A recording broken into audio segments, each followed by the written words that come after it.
Kadang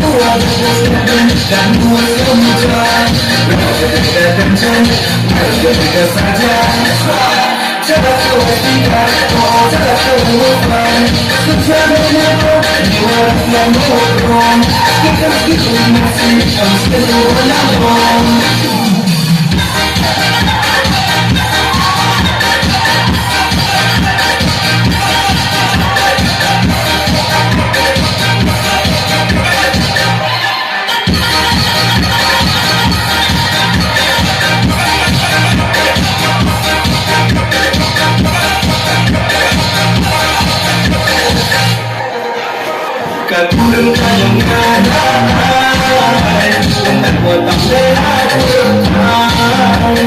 hanya senyum isi sayang, selalu bangsa masuk pesantren. Kadang yang ada, untuk mereka berwaspada, hanya senyum isi sayang, maksudnya dan saya untuk lanjutkan.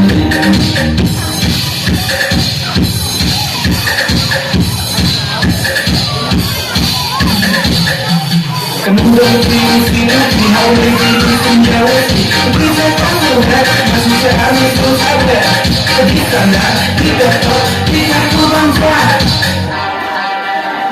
Di sana, kita yang cantik punya kawan,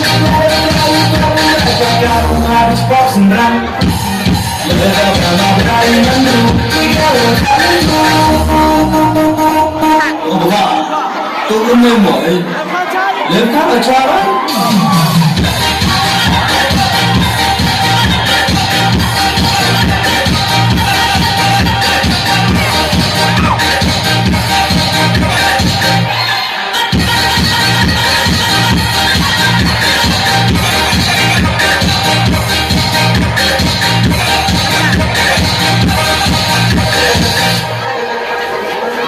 Yêu thì đâu nhưng ai chỉ nhìn không phải của tình khác đi không tin sao không sao sao nào không cần thì hao tôi chỉ cần một câu nói tiếng hao sao một ngày thăng bằng ta đang quay để đi hết không cần mai khi ta cần để sao không để lại con anh để now we're side, we'll change it to now we're side, we'll come